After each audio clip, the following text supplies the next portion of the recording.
Hey everybody, welcome back to the Church of the Harvest Family Ministries Parenting Podcast. I'm joined by my forever amazing and lovely, beautiful wife, Jenny Walker. Also, Children's Director, yes. Church of the Harvest. Indeed. That's been so much fun. Really? There's been so many fun moments. I'm glad you think that. I wanted to knock out a wall in between our offices and make it one office. She was not about it. Not gonna happen. I love the idea. But anyway, that doesn't matter. What does matter is that it's June. How? It's June, 6 months in to the entirety of the year. 2024 is halfway done. Not quite yet. What do you mean, not quite yet? We're at the beginning of the 6th month. We're through 5. We're not through quite. Yeah, you're right. Yeah. Whatever. Calendars, time. This point is recorded, right? He said I'm right. Yeah, for sure. No, the other recording is what we need to have. Is you telling happen. me. Yeah, exactly. Or we could get like, never mind, I'm not going to say that. There that you would go. Be rude. Good job. Great, filtering. So anyway, with it being June, we have a lot of really awesome things coming up. First and foremost, though, of those, we have 3 different opportunities, evenings throughout June. June the 10th, June the 17th, and June the 24th. Those are each Monday nights. Mm-hmm. We'd love for you to go to all of them, but we're doing a parent equipping series, Taking Back Ground. Yes. And so we are super excited about that. Bring your neighbors, bring everyone. It's for parents, it's for people that aren't parents yet. It's the whole gamut. And so it's going to be really, really awesome. We're kicking off the first night's going to be kind of all things digital. Yeah. And so we're going to be joined by Krista Bone and Regina King. Krista Bone is the co-founder of Screen Sanity, mm-hmm. Which is a local company that's based out of Overland Park, but it is now a nationwide company, and they do a lot of things around digital health.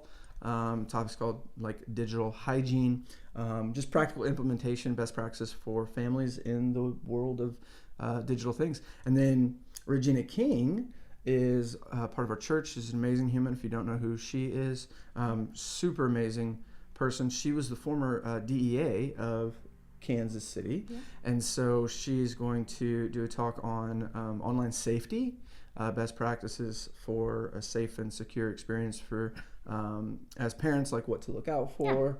And just kind of understanding that space for our kiddos and with our kiddos. And then we're going to do some breakout sessions. So that's going to be the 10th.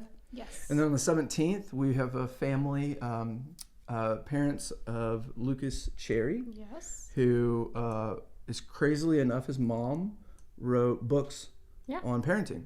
And they have an amazing story. They're going to be here on the 17th. I'm really looking forward to that and getting to hear their experience, because it's I'll just say it like this: it wasn't always rainbows and unicorns. Just say it that way. There's some crazy stuff that happened, and because that's life. Because life throws curveballs and crazy things happen. So really looking forward to that. And then on the 24th, we're going to do a panel Q&A. On the 10th and the 17th, we're going to be sourcing questions as well as just throughout the weeks. Questions that people may have that they want us to cover, topics and different things to speak to specifically. And so we're going to do that on the 24th with an amazing panel of parents. Yeah. And so I'm really looking forward to that. Also, the summer's a really busy time for us, if you can't tell, because we got kids home for summer in our house, but then you have kids home for summer in your house too. And so we try to capitalize on all of that, but we also understand there's all kinds of travel and things that are happening. But June 21st at Heritage Park, we are throwing a party. We're doing a picnic in the park. Everyone's invited. It's a church-wide event. Family Ministries is going to be hosting it. We're going to have bounce houses. We're going to have food and popsicles. And we are not going to have food. We might have food. No, bring your own food. That's the thing. What it is. Yeah, it's bring dinner. Bring dinner for your family. We're going to have some popsicles. And it was a crazy, huge hit last year, the KC Bubble Guy. It's awesome. If you don't know what that is, just come just to answer that question, because this dude will blow your mind with bubbles. Like giant bubble show. So super fun.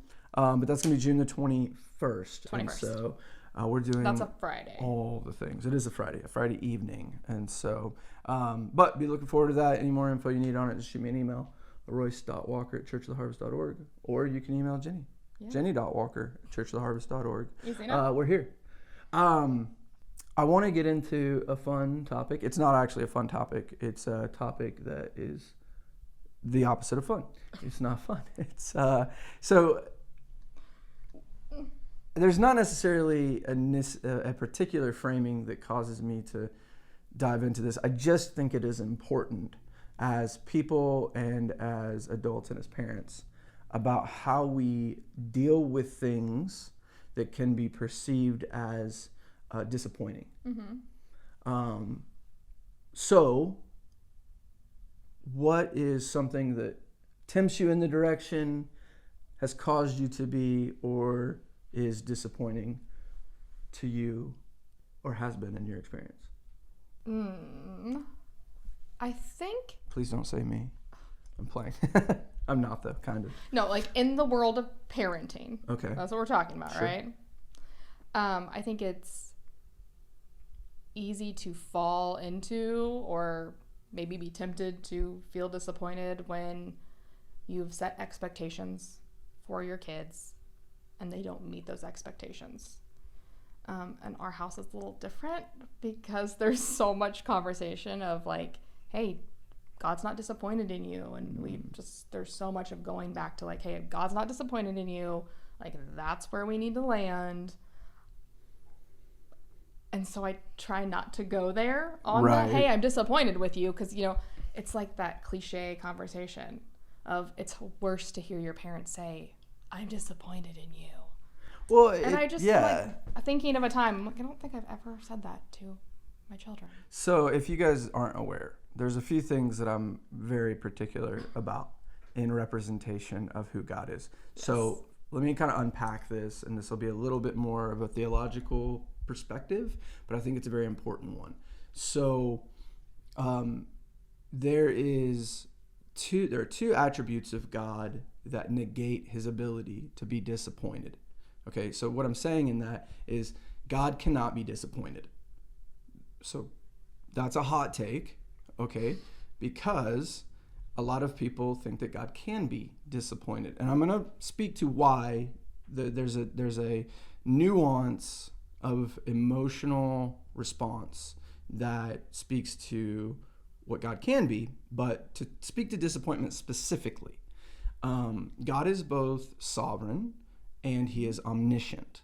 Okay, so sovereignty speaks to time, and then omniscience speaks to the breadth or the fullness of knowledge. So God is all-knowing, that's what omniscient means, and he's all-knowing across all time. That's the reality of sovereignty. So you cannot be all-knowing and all-knowing across all time and land in disappointment. Now, the caveat to that is that you can be sovereign and you can be omniscient and you can land in the area of grieved. Right. So some people will say, well, was God disappointed that he made mankind when he sent the flood? No, God wasn't disappointed when he sent the flood. Specifically, the language that the Bible uses is that God was grieved. And there's a huge difference between being disappointed and being grieved. And if you've ever been grieved, you know that's a very unique response to a situation that's very different than simply an expectation not being met. And so because of that, I see disappointment as an unauthorized expression of emotion. I may be tempted to be disappointed because I am not sovereign. And I may be tempted to be disappointed in someone's action because I realize their potential versus their behavior in a situation or in a season. But because God cannot express disappointment in representation of him, I should not express disappointment, because anywhere that we express an emotion, an attitude, a behavior that God does not or cannot exhibit, we have officially then landed in the area of sin. We have missed the mark of accurately representing God. Yeah. And I say it because it's super important. Two reasons. Number one, there's people that will hear this, and it's really interesting, the people that contend with me to hold on to their ability to be disappointed. I find that most often disappointment is expressed through people who feel like they've disappointed someone else, or they expressly have been told that they're disappointing, which is so sad. And I have a lot of empathy because, I think all of us who've had any experience at all dealing with people have felt to some degree like we're a disappointment. I think that it's another thing we talk about a lot is expectations, and setting right expectations and communicating those expectations. The last part of that's really important, right? Because you can build an expectation in your head, and then you just have it. Yeah. But if you never say it, you never said it. Right. And so, then you have to experience clairvoyance in order to land there. How's that work out? Nobody knows how to do that. Nobody does that. Now, God's great at it. We are not good at it, though. We're not clairvoyant humans. But the communication of so setting, right? And then also, I would say, so when we talk about communicating expectations, that needs to, in my opinion, to a degree, there's definitely situations where it doesn't need to be a conversation, right? Like one of the things that we commonly say in our home to our children is that we don't negotiate with terrorists. Yes. Right. So true. Because there's instances I don't where reward bad behavior, and I don't negotiate with terrorists. So there's instances where there may be reasoning and there may be input, but it's unnecessary, but we try as best we can to make things conversational. Yes. Right. You want to create cooperation. And cooperation is collaborative in nature, so it takes more than one. And in order to not be dictatorial and just telling people, or telling our children in this case, what to do, we want to converse with them. So I would caveat, like, the communication piece is a conversation, because there may be perspectives of expectations that aren't healthy. Yeah. Right? Or like this happens too with rules. Like, we tell people all the time, we don't have a lot of rules, we have a lot of conversations. That's true. Because it's true. That's how we do things. Because there's times where we have a rule or we have an expectation and it's wrong. Because as adults, we're not sovereign. But sometimes we feel like we have to have all these answers and things, when in reality, the real, I guess, kind of the best way that we've found to do it, I guess, is not to presume that we have all the right answers, or we have all the right expectations, or we have all the right rules, but to have conversations around, are these things, number one, do you understand? Right. In your understanding, number two, do you think that this is fair and practical? And then number three, how do we collaborate together to achieve this end? Yeah. And people may think that's a lot more work, but I will tell you, after doing countless numbers of hours of therapy with people, it's a lot less work than dealing with someone who lives their whole life like they're a disappointment. Yeah. That's a lot of work too. Well, I think ultimately the goal is to raise good humans. And if I'm constantly telling my children, this is what you have to do, and this is the rule, and there's no ifs, ands, or buts about it, and which, don't get us wrong, there are times for that. There are. But in my opinion, they should be rare. And the sample size that you can take from there is God. Yeah. Right? Because how often does he, the efficiency is not the goal with God. Like, if God wanted to be efficient, he'd just do it himself. But relationship is the goal. Absolutely. With God. And relationship is more complicated. Yeah. Because it has to take into account the inefficiency. It's like going to work with dad. Like, you're not going to help as much as you break things. Oh, you're not, Charlotte's at work with me today. Our daughter, our 10-year-old, is hanging out with mom at work today. And, it's easier to do things ourselves. It's easier to clean the room. It's easier for you to clean your child's room than to have your child clean their room.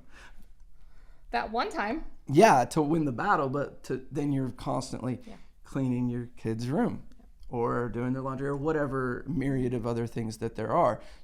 Whenever we have little piles that appear in our home for various reasons with no influence of my own. Never. Over those. Never. But sometimes they're piles of like trash or snacks or bowls that need to be put in the dishwasher. Ooh. They're just, she's having a moment. Flashbacks. I'm having a woo-saw moment. But like, so it's easier to just clean those up when we see them. It's harder to say, hey, come pick this up. But there's a collaborative part that builds, and this is the big deal, in my opinion, the discipline. Right. Because oftentimes I find that in especially events, seasons, behaviors, however you want to categorize it, that we're disappointed with an outcome, we tend to have a hard time figuring out the difference between punishment and discipline. Because there's an emotion. Yeah, that's exactly what it is. It is emotion driven. Yes. Well, it seems like punishment is always emotionally driven. Mm-hmm. And I can't think of, maybe a few times. Well, it's complicated too, because like it's like God's the blueprint. Yeah. Right? The blueprint is accurately, fully, and perfectly represented through Christ. So was Christ ever punitive? And the answer to that is yes.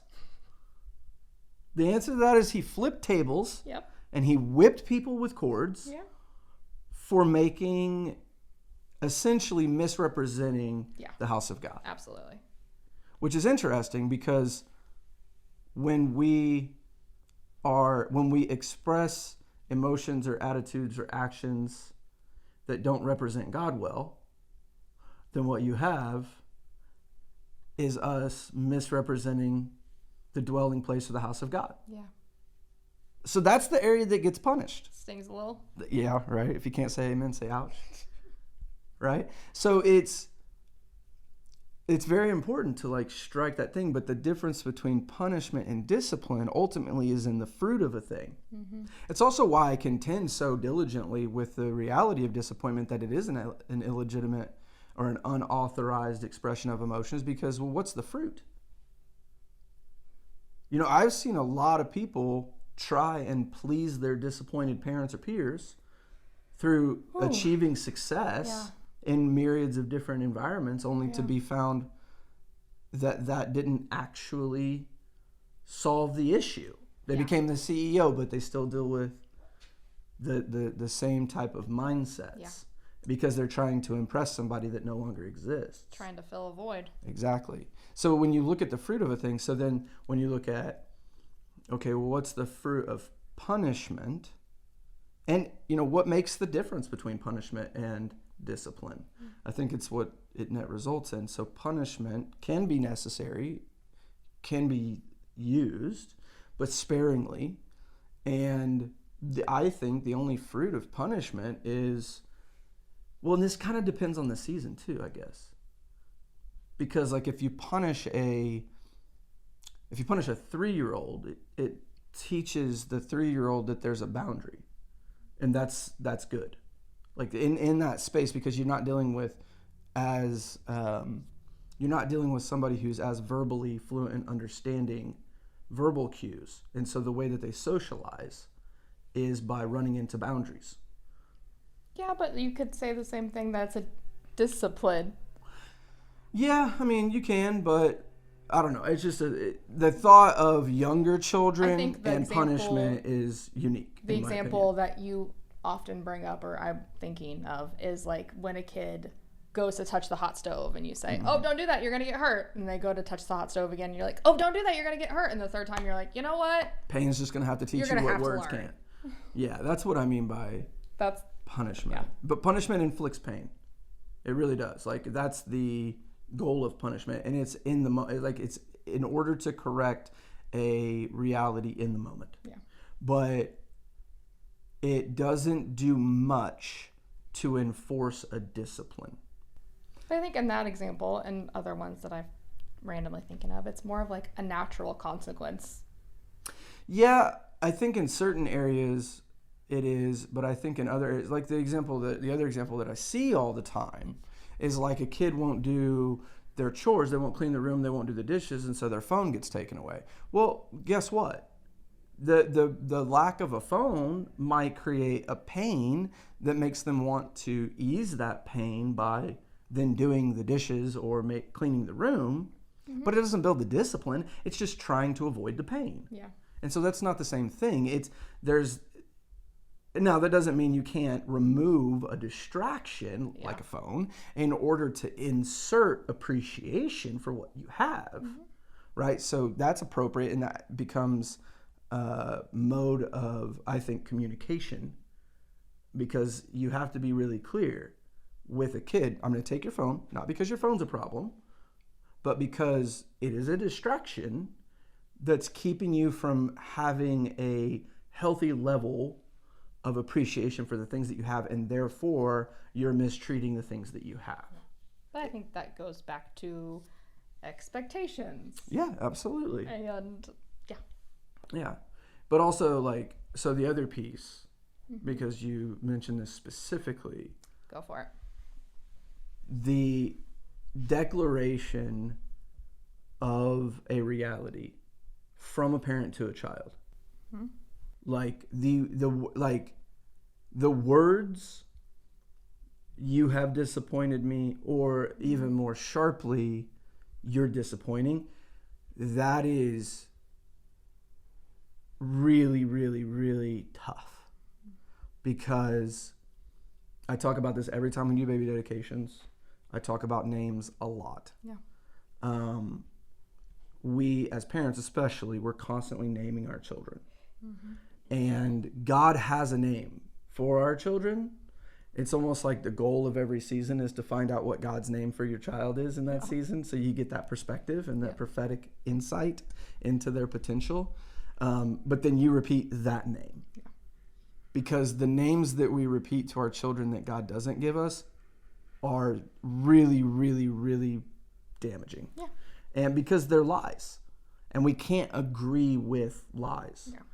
And here's just the facts of the consequences of the gospel is that not only can God not be disappointed, but God's not disappointed mm-hmm. in us, in you, in me.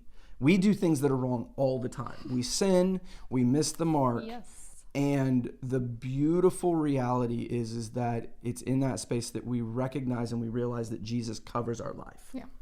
Like that's, in one sense, some of the reason that we kind of miss on that, especially as Protestant evangelicals, is because we really, a lot of people don't really understand the sacraments.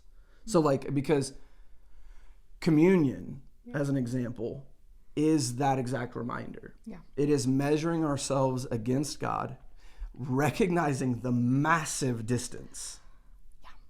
And then in that recognition of that distance, Jesus not only becomes a bridge, but he actually translates us into the presence of God in perfect relationship. That's the body, that's the blood. Mm-hmm. That's what that sacrament represents in that unity of one body, one flesh. That's also represented in marriage and all kinds of other stuff. But if we see ourselves as this disappointment because we do sin and we do mm-hmm. miss the mark, and therefore God's just waiting in the sky for us to be like get it together. And oftentimes that happens not because we read God into where he's supposed to be, but we read people into where God is. Right. But I think, like in so many other stories in the Bible, he gives us an example. He gives us an example in the prodigal son. Mm-hmm. Never did you hear that dad say, "I'm disappointed in you," even to, or "this is a bad choice," or whatever that sounds like today's world. And it bugged the older brother. Mm-hmm. That parable is interesting because it represents, God the Father, the prodigal, obviously, the mm-hmm. lost. Yep. And even where it is in Scripture, it's all about something that's been lost, the lost coin. Yeah. And then the lost son. But then the inference was that the older brother represented the Pharisees and the church. Yeah. So because it's no, hold on, we did all this stuff right. Yeah.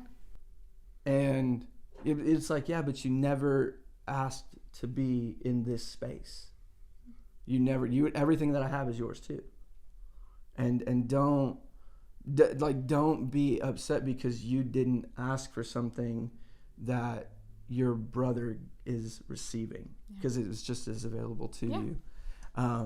But yeah, that like representation of God, even though the son did horrible things. I mean, literally horrible things. Like the like, I'm viewing you as your dad. Yeah, the request for his inheritance was, "You're dead to me." Yeah, it's literally the inferred reality there. And yet, the father's like, not only, it's so funny too, because the son, like the prodigal son, prepares a speech. Oh yeah, he's like ready. Like, these are all the things I did wrong. This is what I'll just come be a servant in your house. Like, he's got his list ready to go. Yeah, he's like, here's all the ways that I disappointed you, obviously. And so just put me in a different category. Like, just let me be a slave. Yeah. And so often, that's how we come to God. Yeah. And the father just cuts him off. Like, he like gets like 3 words into his speech, and the father's like, "Whoa, hey, get the robe, get the ring, kill the cow. Like, we're throwing a party. You're home." And he was looking for him. Yeah, the whole time. You know, he's looking for him, searching for him to come back, not forcing him to. No. But it's like, man, how do we represent that? Yeah, but I think we do. You got to take it as parents from both sides of saying, like, hey, how do I treat my kids like that when they come to me? Like, how do I play that out? How do I not be disappointed? How do I, when they come to me with their wrongdoing, say, hey, slate swipe clean? How do I represent God in that way? But also, how are we the son and have our list of things that we've done wrong and have our speech written out, and we got to say all these things, and how do we respond when God says, hey, I don't need that? Yeah. Well, I think too, part of the difficulty is answering the question of, how do you not enable? Right? Because that's you know, we're not just dealing with a scenario within a parable. Yeah. You know, because there is a huge difference between grace and mercy and enabling. Yeah. And the Bible's very clear, like, God disciplines those whom he loves. So I'm going to bring it back to that space. Yeah. There is discipline. And listen, life hits hard enough. Yes. And so sometimes you don't, I think 2 things. Sometimes you don't need to do anything additional, but you also can't remove the pressure of the moment. Yeah. So I'll use an example. I know what's coming. So, hold. Yeah. Jared, don't ever let Chloe find this, hear this, see this. Just clip it and put it in the socials.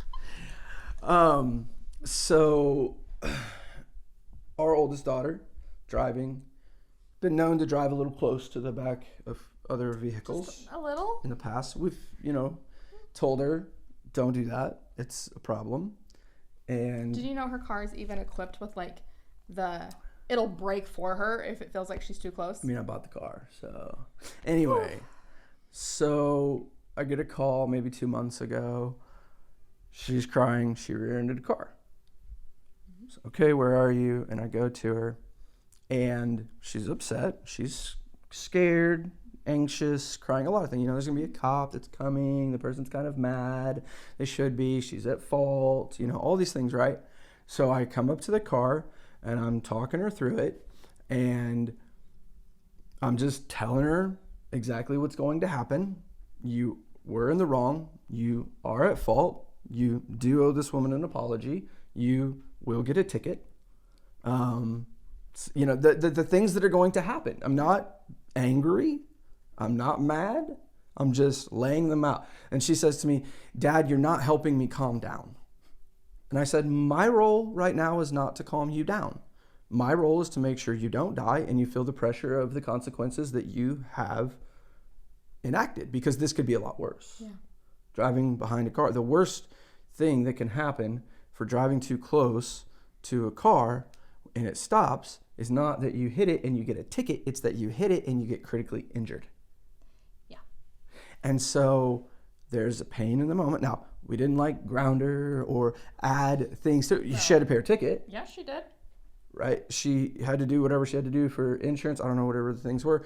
But, like then there's the responsibilities of the moment. So I'm not going to add any further pressure to it. I'm just going to let the pressure exist, and I'm not going to remove it. Because without that pressure, it's similar to the kid that puts their hand on the stove. Yeah. You don't let them they're not going to get like a 3rd-degree burn, and you don't put ice on it and just say, hey, dummy. That's abusive, first of all. And then you're being verbally abusive. That's not good either. So it's, you help them and you say, hey, that's what happens when you do something you're not supposed to do. Yep. And if words can't teach you, life will give you pressure, and oftentimes with pressure comes pain. Yep. And pain is a hopefully unnecessary but very efficient teacher. Pain will teach you everything that words will not. So the trick is to learn how to let words teach you so that you don't have to experience pain. Doesn't work all the time. Some things you have to learn on your own. Again, God's not that into efficiency. Yeah. He's really into the relational components. Because it's through those relational components that we come to conclusions like, hey, that's not how you are, so that's not how I'm going to be. And you do learn that the difference between grace and mercy is that they're actions of love that instill discipline. Because discipline isn't only instilled by negative things. True. I think culturally it's similar to the way that we think about consequences. Right? Like a consequence is a neutral thing. It can be good, it can be bad. Yeah. If you scratch a lottery ticket and you win money, that's a consequence of getting that lottery ticket. Mm-hmm. If you run into a door and get a concussion, that's a consequence of you running into doors. I didn't know you could run into a door that hard. Oh, I'm sure that someone has, for sure. Probably one of my students. Anyway, but, it's like their consequences can be negative and positive. Discipline doesn't always have to come from a negative space. It doesn't always have to come from a restriction. It can actually discipline oftentimes comes from when we receive positive results. And I would say that because reciprocity is what reciprocity is, we learn disciplines, although we might not call them disciplines, we probably call them habits. Yeah, absolutely. Right? From getting good results and doing that. So don't take away the potency of the disciplines that love-based things like grace and mercy create, and allow life to put the pressure on what it puts the pressure on. And you have to figure out what to do with this conviction-wise. I think 2 thoughts, and then we'll wrap this up. The first thing is how much pain can you watch your child go through? That's a thing that you have to measure. Yeah. And because here's what's real. Your kid's going to grow up one day, graduate high school, move out of your house. Mm-hmm. And you will absolutely watch your child go through pain. Yeah. And look, and you didn't do anything wrong. People don't make the wrong choices simply because they have the wrong examples. People make the wrong choices because at our core, we're ignorant and we have a tendency to be dumb sometimes. Your pain that your experience is not always caused by a choice that you make. Do you mean your pain or your child's pain? Your child's pain. Gotcha. So your child's pain is not always a consequence of the choices. And I would say very often it's not. I mean, there's obviously instances where you can do something so inaccurately, that is to say wrong, that you create a mindset, you create a habit, you create an attitude within your child that causes a very painful life experience. That's true. Yeah. And that's actually, unfortunately, common in our culture today because we feel like tolerance and just kind of affirming things is a right thing to do. And it's not. Yeah. Not all the time. Not most of the time. most of the time we're wrong. The humble expression of human life is always a good idea. It's always better to say, I'm probably wrong. I might be wrong. I definitely can be wrong. Yeah. History has taught me that I know how to be wrong. Correct. I may be wrong. That's a beautiful trait to pass down. Because because the opposite of it is so ugly. I cannot be wrong. I'm always right. It's like, okay, I can't do life with that person. Right. I'm 100% perfect. Yeah. Okay. So anyway, but then I think so. It's the pain tolerance thing is a big deal because you have to look at like what's the best version of a mom, and arguably, archetypically, Mary. Yeah. And what did Mary have to do? Mary had to watch the world rip her son apart, and she couldn't do anything to take the pain away. Yeah. And it's so difficult when our children grow up and they do things, or even in the moment where they do things. Mm-hmm. And so but pain and pressure and discomfort, those are all parts of, and you have your conscience and you have your tolerance, and so that's that. But then the other part I would say to it is be sure that you don't get your value from your children. That's a good one. Be sure that you don't make that mistake, and therefore you clean your kid's room because your kid will accept you more, and therefore you're also more valuable because you have a role and a responsibility that's beneficial and makes you feel profitable and makes you feel valuable because you are productive. Because the flip side to that is you will inadvertently infantilize your child and make them inadept to be able to do things on their own. And I say that because we've done life with young people for a long time. So we see them past high school graduation. And one of the things that is easy to observe because it's very much in the face of people is a very high level of immaturity at ages where certain levels of maturity should absolutely exist. And it's so detrimental that there's a prolonged season of singleness in age groups right now because of the inadequacies of the materialization of certain maturities in people's lives. And so the collaboration piece can't be usurped because we get a particular sense of value by doing something that they can do for themselves and should do for themselves. So that's a deep inflection because the potential that we do certain things for our children because we feel like it makes us more valuable in their eyes and therefore makes us feel more valuable is very, very high. But I want to remind you that we don't get our value from other people's perceptions or opinions. True.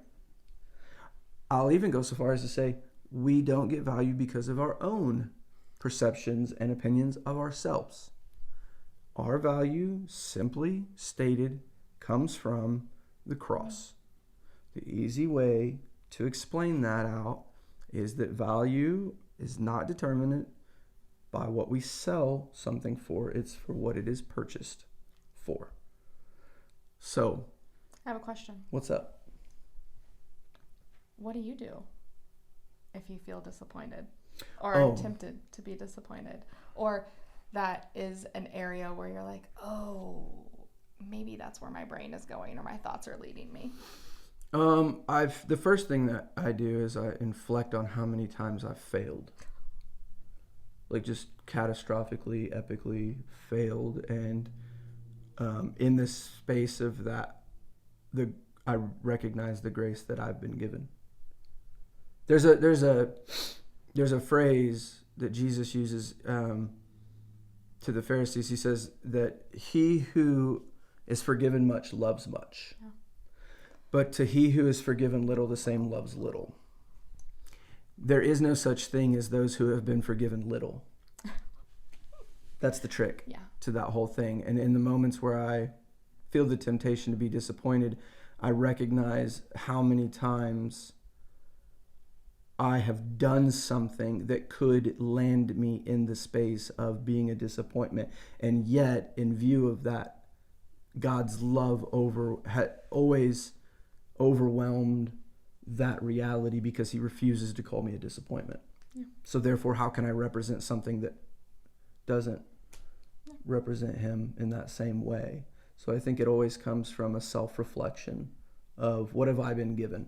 You know, it's similar to the parable of the wicked servant, right? Like he's forgiven this massive debt, and then he goes to one of his servants that owes him a debt, and he puts him in prison. Yeah.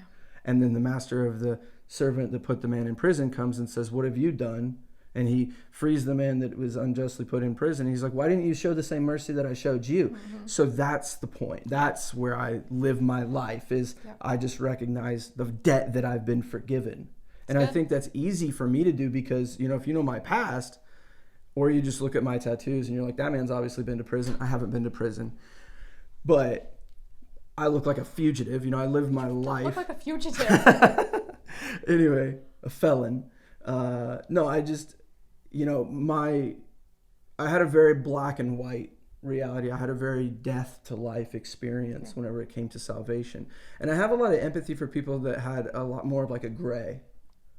You know, because I've had a lot of people that are like, oh man, I wish I had a testimony like yours. And no, you don't. No, you don't. No, you don't. Be very, very glad that God gave you exactly the testimony that he gave to you. Yeah. Because you don't want to have to fight the kind of demons that I have to fight. You don't want to have to deal with the kind of temptations that I have to deal with. I have been given those pressures, pains, even, and to each, you know, we're given our own measure of what we can handle, plus a little bit more so that we absolutely require God. Absolutely. But it's that principle of just recognizing the debt that's been erased on my behalf and then extending. It's more than just extending that. It's to represent that accurately, because that's not just a reality that's reserved for my life. That's a reality that's reserved for everyone's life, that God so loved the world. Yeah. Right? So that's what I do. Way to go, Bill. I try. I fail at a lot of other things. That's one that I try not to fail at. Guys, again, reminder, 10th, the 17th, the 24th, we want to see you. It's here at the church. And then the 21st, picnic at the park. I look forward to always doing this with you. Hey. Always doing this with you. And hopefully soon we can have some guests on to dive a little bit deeper into some of the conversations that we're going to have through our parenting and equipping series. No promises, but we can look forward to the future. That being said, love you guys. Have an amazing summer. Thank you guys so much for your time. We'll talk to you later.